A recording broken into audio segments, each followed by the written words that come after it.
Police ने एक आरोपी को गिरफ्तार कर 6 सनसनीखेज अपराधों का किया खुलासा।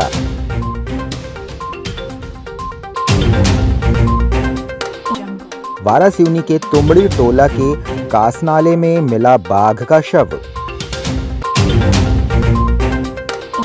18वीं लोकसभा के गठन में मतदाताओं के लिए 19 अप्रैल महत्वपूर्ण दिन। बालाघाट में हो रही चोरी व नकबजनी की वारदातों को गंभीरता से लेते हुए थाना कोतवाली में अज्ञात चोरों के संबंध में टीम द्वारा सीसीटीवी कैमरा एवं मुखबिर के माध्यम से पतासाजी कर लगातार प्रयास किए जा रहे थे। इसी दौरान अज्ञात चोर के हुलिये तथा चोरी में प्रयुक्त वाहन की पहचान कर टीम ने संदेही श्याम सोनी को पकड़कर पूछताछ की, जिससे थाना क्षेत्र में विभिन्न चोरी, नकाबजनी एवं लूट की 6 बड़ी घटनाओं के संबंध में खुलासा होने की जानकारी रविवार को पुलिस कंट्रोल रूम में आयोजित पत्रकार वार्ता में पुलिस अधीक्षक समीर सौरभ ने दी। अमित अग्रवाल जो नए इंस्पेक्टर आए हैं वो थाना कोतवाली और सीएसपी साहब के नेतृत्व में मीटिंग बैठी थी, जिसमें 6 बड़ी चोरियों का भी खुलासा हम लोग कर रहे हैं। इसने खुद स्वीकार किया है, कुछ भी माल मिल चुका है, जैसा आप देख रहे हैं। कुछ चोरियां ऐसी हैं, एक बड़ी चोरी जो लगभग 4.5 लाख की थी 2023 की। इस चोरी का कुछ माल इसने बाहर बेचना बताया है, तो उसमें भी हमारी टीम जाकर वहां पूछताछ करेगी। बालाघाट के वारासिवनी वन परिक्षेत्र सामान्य में तुमड़ी टोला गांव के समीप बहने वाले कास नाले के पानी में एक बाघ का शव ग्रामीणों को दिखाई दिया, जिसकी सूचना वन विभाग को दी गई, जिस पर वन विभाग का अमला पहुंचा और उसने मौके की जांच की। बालक राम सिरसाम अनुविभागीय अधिकारी वन विभाग ने बाघ का शव देखकर बताया कि शव डीकंपोज्ड हो गया है तथा उसके शरीर से पंजा और जबड़े दिखाई नहीं दे रहे हैं। इससे शिकार की आशंका दिखाई देती है।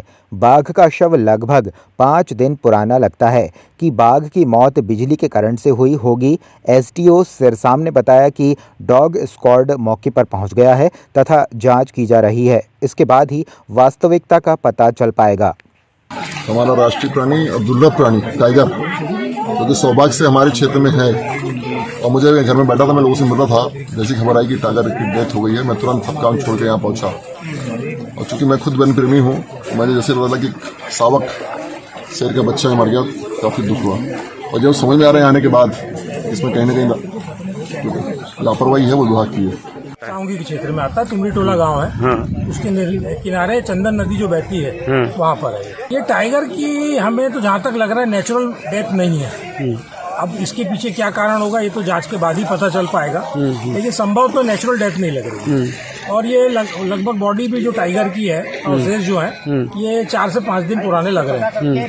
तो पंजे सामने, पंजे वाले भाग कुछ भी नहीं दिख रहे हैं, तो ऐसा लग रहा है कि हो सकता है इसके पंजे निकाल लिए गए हो या कुछ किया गया हो। लगभग उसके शेर के जो पंजे का भाग है वो गायब दिख रहा है। जहाँ तक है कि शिकार हुआ जो भी हो, इन्वेस्टिगेशन के बाद पता चलेगा। विभाग के द्वारा जैसा भी है कि विभाग बहुत सुस्ती बरत रहा है, तो मॉनिटरिंग करना चाहिए, फटाके वगैरह फोड़ना चाहिए। बाकायदा हाका वाका मेरे को कोई करते दिखा नहीं यहाँ पर, जैसा होता है कि फॉरेस्ट के नियम होते हैं कि हाका होना चाहिए। जिला निर्वाचन अधिकारी डॉक्टर गिरीश कुमार मिश्रा और पुलिस अधीक्षक समीर सौरभ की उपस्थिति में कलेक्टर कार्यालय सभा हाल में पत्रकार वार्ता आयोजित की गई, जिसमें जिला निर्वाचन अधिकारी डॉक्टर गिरीश कुमार मिश्रा ने पत्रकार वार्ता में कहा कि 18वीं लोकसभा के गठन में मतदाताओं की महत्वपूर्ण भूमिका होगी। इसके लिए जिला निर्वाचन कार्यालय द्वारा एक मतदाताओं के मतदान के लिए घर पहुंचकर मतदान केंद्र स्थापित करेंगे। आयोग के निर्देशानुसार 85 वर्ष से अधिक और दिव्यांग जन मतदाताओं से 12D फॉर्म भरवाया जाएगा। यदि वे घर से मतदान करने के इच्छुक हैं तो सभी व्यवस्थाएं सुनिश्चित की जाएंगी। आयोग द्वारा घोषित निर्वाचन कार्यक्रम के अनुसार 20 मार्च को अधिसूचना जारी होने के साथ ही नाम निर्देशन पत्र जमा करने का सिलसिला प्रारंभ होगा। नाम निर्देशन पत्र जमा करने की अंतिम तारीख 27 मार्च और इसके एक दिन बाद नामांकन पत्रों की समीक्षा की जाएगी। वहीं अभ्यर्थिता से नाम वापसी 30 मार्च तक होगी और 19 अप्रैल को मतदान होगा। इस बार लगभग 40,000 नए 18 से 19 साल के अकेले मतदाता हम लोगों के इलेक्टोरल रोल में जुड़े हैं, जो इस बार लोकसभा में पहली बार अपने मताधिकार का प्रयोग करेंगे। इसके साथ ही साथ अगर हम 85 प्लस और 80 प्लस की बात करें तो हमारे जो PWD 85 प्लस इलेक्टर्स की हम बात करें तो 11,490 के आसपास हमारे इस जिले में 80 प्लस हमारे इलेक्टर्स हैं। 85 उसमें से 4500 के आसपास हैं, जिनको हम लोग प्रयास करेंगे कि जो भी 12D फॉर्म से घर पे वोटिंग ऑप्ट करना चाहेंगे। चुनाव शांतिपूर्ण कराने के लिए 4 M's की बात मुख्य चुनाव आयोग ने की थी, जिससे पहला है मनी पावर। मनी पावर मतलब कैश के मूवमेंट को रोकने के लिए हम लोग जैसा जो विधानसभा चुनाव में जिस तरह की व्यवस्था की गई थी, जिस तरह के गाइडलाइंस थे, उसी तरह के गाइडलाइंस इस बार भी रहेंगे। आप लोग सभी से अनुरोध रहेगा कि इस चीज़ को अधिक से अधिक लोगों में प्रचारित करें, प्रसारित करें। दूसरा जो एम है वो है मसल पावर, मतलब गुंडा तत्वों का जो कई बार ऐसा होता है कि वो चुनाव प्रक्रिया को प्रभावित करने की कोशिश करते हैं। हम लोगों ने पिछले टाइम और अभी भी लगभग 17 से 20 हज़ार के करीब लोग हमारे बाउंड ओवर हैं आज के डेट, और ये लगातार कार्रवाई चलती रहेगी। मध्य प्रदेश विद्युत मंडल पेंशनर्स संयुक्त संघर्ष समिति के तत्वावधान में शहर मुख्यालय के भटेरा चौकी स्थित शीतल पैलेस में मध्य प्रदेश विद्युत मंडल पेंशनर्स एसोसिएशन का प्रांतीय सम्मेलन 17 मार्च को आयोजित हुआ, जिसमें विद्युत कर्मचारियों व विद्युत पेंशनर्स की समस्याओं को लेकर व उनके निराकरण करने को लेकर चर्चा की गई।